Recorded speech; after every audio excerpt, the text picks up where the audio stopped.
Now, our team in Beijing has been covering the Trump-Xi summit extensively, and I mean 12, 13-hour days, not getting enough beauty, sleep, and that team includes CNA's Tan Sihui, who now joins us live from Beijing. Sihui, tell us all about it from start to finish.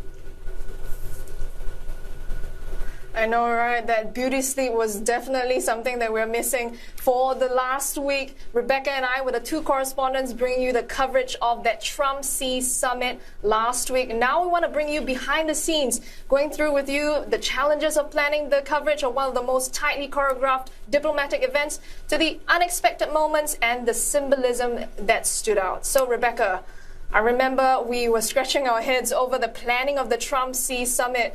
Maybe let's start with that. What was it like in terms of both of us scratching our heads, trying to figure out where he's going to stay? What was the movements like for both Mr. Xi and Mr. Trump?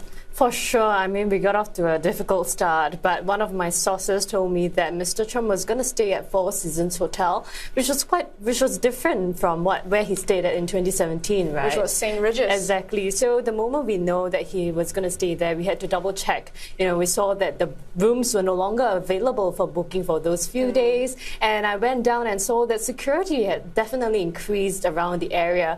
And then once the trip was confirmed, then we know that he is going to the Temple of Heaven. But again, we faced the same problem. We don't know when he is going, and we don't know where he was going to. Yeah, because there are multiple entrances to the Temple of Heaven. At least 4 of them. Exactly. But I went down and I saw that some people were putting up posters seemingly to welcome Mr. Trump for the summit, and we could confirm that that was that stretch that his motorcade was gonna pass by, and that was then that we could confirm things. And on the day of the Temple of Heaven, I went down as well. Security was really tight.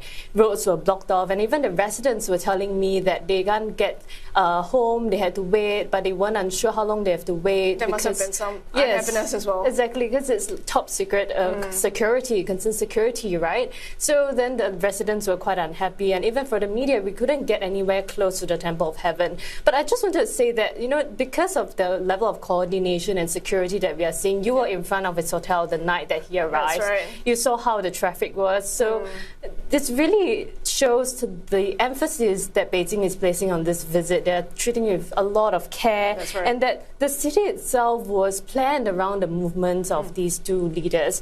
Now, but aside from coordination and security, right, another spotlight was also on the American business leaders, right? We saw that selfie that went online viral. Yeah, Lei Jun and Elon Musk together. Exactly. But there were also other CEOs at the banquet, right? Definitely. What are your thoughts on that, Sihui? So I think there was a lot of coverage on the American CEOs, but not so much on the Chinese CEOs. So let's break it down at this moment.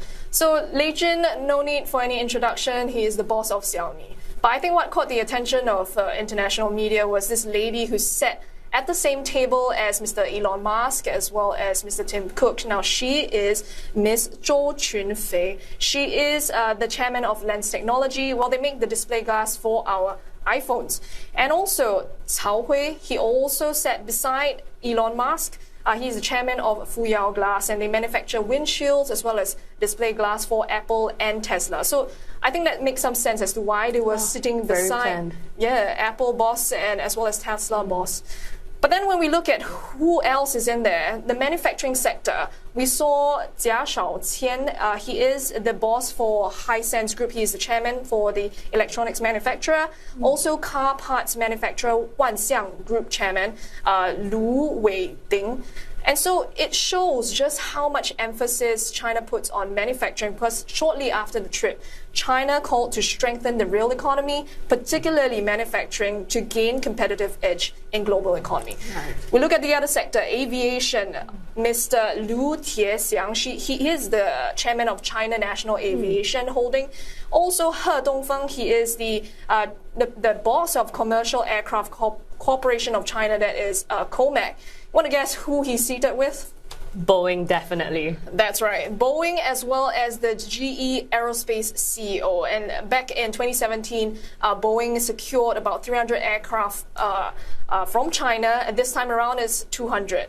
So the rest of the CEOs include Yang Yuanqing, He is the CEO of computer brand Lenovo, as well as Liang Rubo.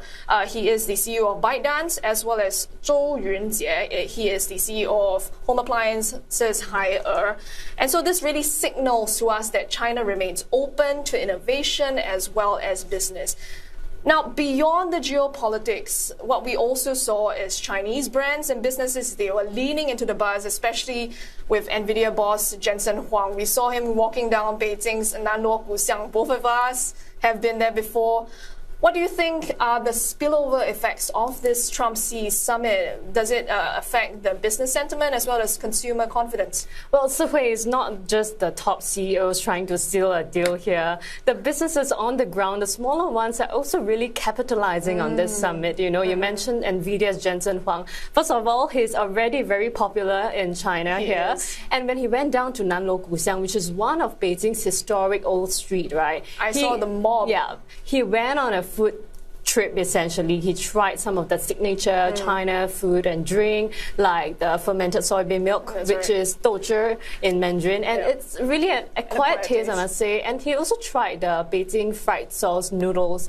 But he stood in front of the stall holding the bowl of noodles. And he was saying that this is really good. And he was also talking to the locals. And a lot of them came up to him to take selfies. And he didn't reject any of them. And the shop quickly put up his photo in front to, market it. Oh, this was the bowl of noodles that he had.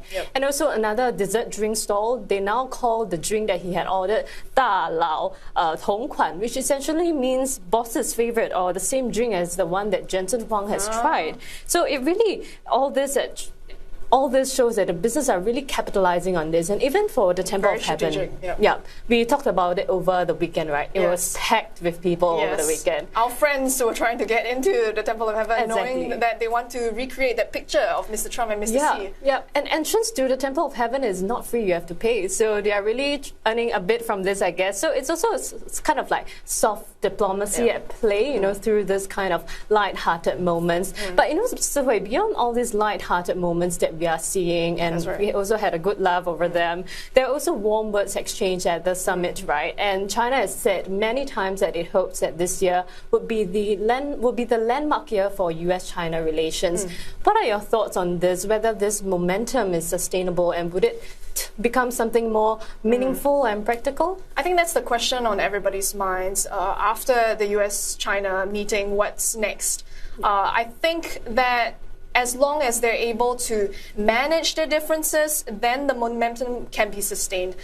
Instead of trying to resolve every dispute, because right now what's on the table, Taiwan issue, tech restrictions, military competition, all of these still remain unresolved. But I think the priority for this summit was to ensure that the temperature of U.S.-China ties are lowered, and it is warmer at this point of time. I think the priority is also that there is greater predictability, greater communication, so that they can ensure that trade and investment flows continues after this summit. And I think that is the priority going forward for both U.S. and China. But then again, analysts are also saying that, Mr. Trump is unpredictable. You never know what's going to happen. And so now that the summit is over, what do you think we should expect over the next few weeks and months? Right, I think for me it's definitely the business and trade deals, whether they would really materialize into something more concrete. We talked about this as well, and I spoke to analysts from Trivium China, and they say that the real test is really whether these announcements can translate into deliveries and actual contracts. And that's because it won't be straightforward. The trade ties, as you know as well, are still very much complicated by geopolitical tensions, national security issues, and domestic ambitions for both countries. Take, for example, the NVIDIA H200 chips, right? Right after the summit, Mr. Trump's U.S. has said that U.S. has cleared the sales of these chips to China. But although we haven't heard from China. Exactly, we haven't heard much from China. Details still remain quite vague. So I think that's one part. And another part is for people like you and I, because tariff reductions would mean something for us when we go out to shop, to eat, and when we consume goods and services. So that that's definitely something that I'll be looking out for. For me, I think we can look out for Russian President Vladimir Putin's meeting, his visit to China. It's coming in a few days. We will be busy. I think it shows how China is also trying to balance strategic ties, not just with US, it's also able to host other countries. Also looking forward to Mr. Xi's visit to the US. Maybe we could get a chance to go over to Washington, perhaps. And also the international events such as APEC and G20 that will be happening at the end of the year. I think that would be something that both of us will be looking forward to, and it would show that there is continued engagement between the US and China. But it was great working with you over the last week on this Trump-Xi summit. And we hope back at home you guys also enjoyed our coverage of this historic Mr. Trump, Mr. Xi summit. Thank you. And over to you, Oteli. Hey, thanks so much, ladies. Incredible coverage. Thank you so much for your hard work. CNA's Tan Tze Hui and Rebecca Metteo reporting to us live from Beijing.